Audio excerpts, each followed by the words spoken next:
नमस्कार मित्रों, मैं एसवी भारद्वाज। कुंभ राशि कुंभ लगन के लिए बहुत खास रहने वाला ये सप्ताह।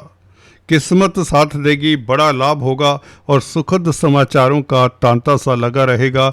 और ग्रहों की स्थिति भी कुछ यही है और इसी तरह के योग बने हुए हैं। खासकर बुध का उच्च का हो जाना, शुक्र का केंद्र में आ जाना आपके लिए बहुत बेहतर स्थिति बन चुकी है।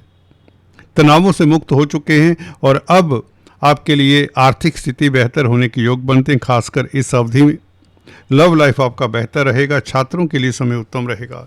दोस्तों, इस वीडियो से हम आपके पारिवारिक लाइफ की, धन की स्थिति की बात करते हैं, नौकरी व्यापार की बात करते हैं, आपकी सेहत तंदुरुस्ती की, छात्रों की बात होती है, संतान की बात करते हैं, शेयर स्टॉक मार्केट की भी बात करते हैं। अंत में शुभ रंग, शुभ अंक, जेम स्टोन्स उपायों की बात करते हैं और आरूढ़ लगन क्या होता है जेमिनी एस्ट्रोलॉजी में आज अंत में इसकी चर्चा भी करेंगे। तो इसे देखना सुनना मत भूलें। 19-20 तारीख को शुक्र के साथ चंद्रमा, दोस्तों केतु भी साथ में होंगे। जब शुक्र के साथ केतु हो या चंद्रमा हो तो यहाँ पर आपको बता दें, एक तो चंद्रमा को ग्रहण दोष नहीं लगता। ग्रहण या ये कहें कि केतु का प्रभाव आपके ऊपर उतना नहीं पड़ेगा। शुक्र यहाँ पर वैसे ही बली होते हैं, भाग्य आपका बली रहेगा कल और परसों के दिन। चंद्रमा कहते हैं मन का कारक होता है, जहाँ पर मन होता है वैसी मनस्थिति होती है, आपके विचार होते हैं। तो शुक्र के साथ होगा चंद्रमा तो लव रोमांस के लिए दिन उत्तम होंगे। स्त्री वर्ग का साथ मिलेगा। जमीन जायदाद प्रॉपर्टी के बारे में आप सेल परचेज के बारे में विचार करेंगे। कोई डील भी कर सकते हैं कहीं ना कहीं, क्योंकि बुध अच्छी स्थिति में है तो आपके लिए अच्छा मौका है। कहीं ना कहीं आप प्रॉपर्टी संबंधित कामकाज को आगे गतिमान कर सकते हैं, परंतु 21 तारीख तक रुकें। जब तक श्राद्ध पक्ष है आप कोई कॉन्ट्रैक्ट साइन ना करें तो बेहतर होगा। अदरवाइज स्त्री वर्ग से लाभ होगा। Cosmetics, readymade garments, jewellery, diamond इत्यादि का जो कामकाज करते हैं उनके लिए स्थितियां उत्तम होंगी। कार्यस्थल पर आप काफ़ी व्यस्त रहेंगे। रूटीन के कार्यों के लिए दिन उत्तम है। लव लाइफ के लिए समय उत्तम है। विदेशी कामकाज के लिए भी समय उत्तम रहेगा। इस बीच केतु के प्रभाव को निरस्त करने के लिए आपको चींटियों को आटा शक्कर डालना चाहिए, नहीं तो केतु के बीज मंत्रों का जाप कर सकते हैं। दाम्पत्य जीवन आपका अच्छा रहेगा। स्वास्थ्य आपका उत्तम रहेगा। अगर आप सीनियर सिटीजन हैं तो योगा मेडिटेशन हल्का फुल्का करें, आपको लाभ होगा। रोजमर्रा की आमदन बढ़ने के योग बनते हैं। खासकर स्त्री वर्ग से संबंधित जो व्यापार करते हैं उनके लिए स्थितियां तो बहुत बेहतर रहेगी। अचानक से बड़ा लाभ हो सकता है। कुछ इस तरह की ग्रह स्थिति भी बनी हुई है। 20 तारीख को खासकर शुक्र के ही नक्षत्र में, पूर्व फाल्गुनी नक्षत्र में चंद्रमा, ये बहुत अच्छी स्थिति हो जाती है। भाग्य प्रबल रहेगा। विदेशी कामकाज में आपको सफलता, एक्सपोर्ट इंपोर्ट के कार्यों से आपको सफलता मिलती है। इस शुक्र केतु के ऊपर कोई ऐसा अशुभ प्रभाव नहीं है, ना चंद्रमा के ऊपर, तो ये स्थिति बहुत अच्छी है। चंद्रमा यहाँ पर बली होता है और रोजमर्रा की आमदन बढ़ती है। अदालती मसलों में भी कहीं ना कहीं आपकी जीत होती है। किसी न किसी प्रतिस्पर्धा में, किसी न किसी कंपटीशन में आप अग्रणी रहते हैं। कार्यस्थल पर भी आपका वर्चस्व बना रहता है। कुल मिलाकर ये दिन उत्तम है। छोटी बड़ी यात्राओं से भी आपको लाभ होता है। मार्केटिंग के व्यक्तियों के लिए दिन शुभ है, क्योंकि बुध बहुत अच्छी स्थिति में आ चुके हैं। कमीशन के कारक हैं। ब्रोकरेज का जो कामकाज करते हैं ये अवधि बहुत अच्छी रहेगी। 19 तारीख से 25 तारीख तक की बात करें, कमीशन के कामकाज का करने वालों के लिए समय उत्तम रहेगा। 21, 22 और 23 तारीख बुध के साथ सूर्य के साथ चंद्रमा। आपको बता दें 21 तारीख अमावस है दोस्तों। 12:16 सुबह 21 तारीख से लेकर 1:23 22 तारीख सुबह तक, कहने का मतलब पूरा 21 तारीख का दिन अमावस रहेगी। ये पितृपक्ष का अंत होता है 21 तारीख को। इस दिन पितरों के निमित्त कुछ ना कुछ दान जाप करें, अच्छा रहेगा। अपने इष्ट देव की आराधना करें। अगर आपकी कुंडली में पितर दोष है तो निश्चित तौर से ब्राह्मणों का आशीर्वाद लेते रहें। जहाँ तक बात है अष्टम भाव में चंद्रमा, अष्टम चंद्रमा हम आपको अक्सर बताते आए हैं। इस चंद्रमा के ऊपर हालांकि शनि का भी प्रभाव है, गुरु से केंद्र में है, तो चंद्रमा बुध से, सूर्य से, शनि से प्रभावित है। कई दिशाओं में आपका मन भटकेगा। मन को नियंत्रण में रखें, ध्यान न दें, लंबी यात्रा अवॉइड करें, खान पान के ऊपर नियंत्रण रखें। जी हाँ दोस्तों, 21 तारीख को चंद्रमा कन्या राशि में 3:57 शाम को आएगा। तो अष्टम चंद्रमा का प्रभाव आपको 22 तारीख को देखने को मिलेगा। तो 22 तारीख लंबी यात्रा बिल्कुल ना करें और खान पान के ऊपर ध्यान रखें और किसी के झगड़े में ना पड़ें, किसी के साथ बहस ना करें, कार्यस्थल पर भी और घर परिवार में भी, दोस्त मित्रों के साथ भी। डू नॉट आर्ग्यू, बिना मांगे कोई सलाह मत दें। अपने काम से काम काज के लिए अच्छा है बुध। और चंद्रमा भी क्योंकि छठे भाव का मालिक है अष्टम भाव में, तो ये भी स्थिति बहुत बेहतर है।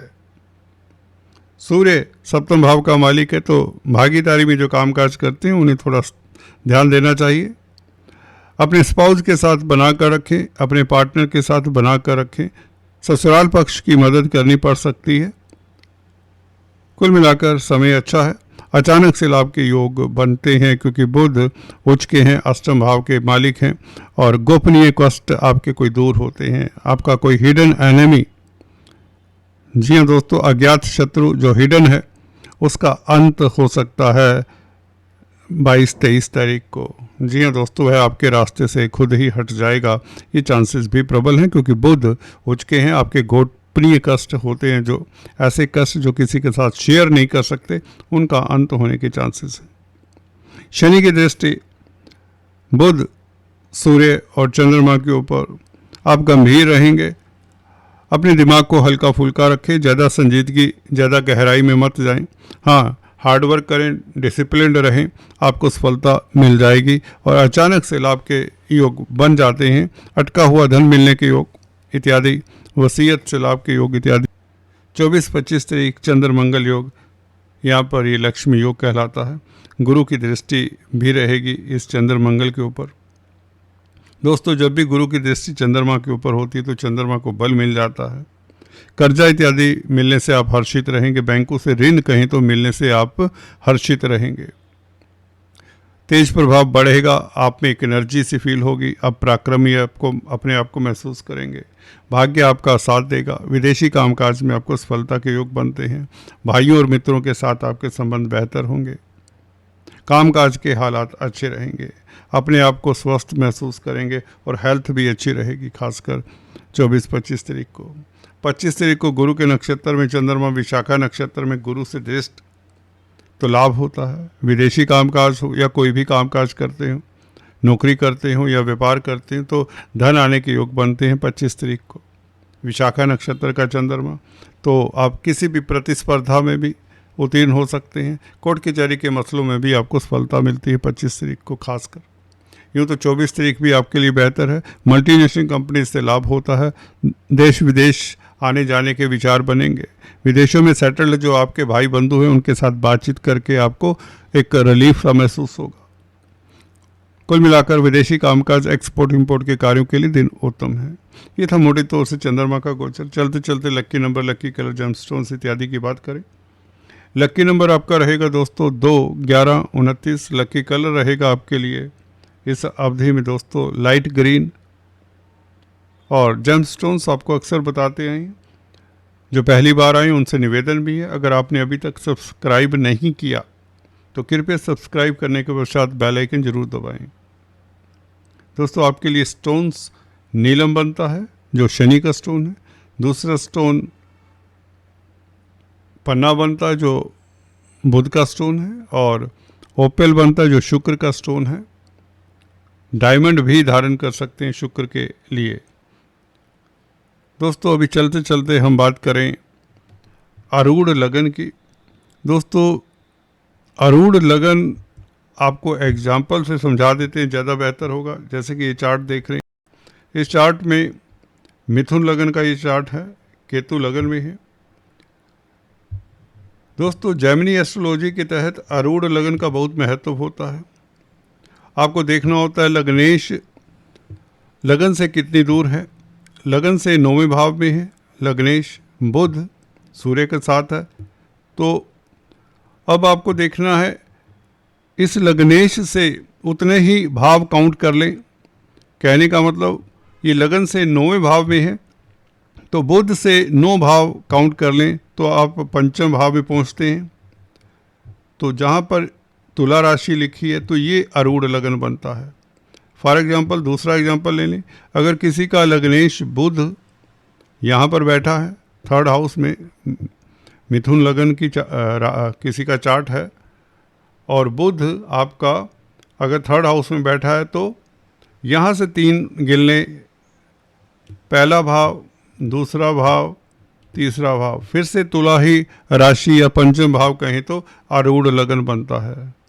आरूढ़ लगन से काफ़ी योगा योग देखे जाते हैं। जेमिनी एस्ट्रोलॉजी में आरूढ़ लगन का बहुत महत्व है।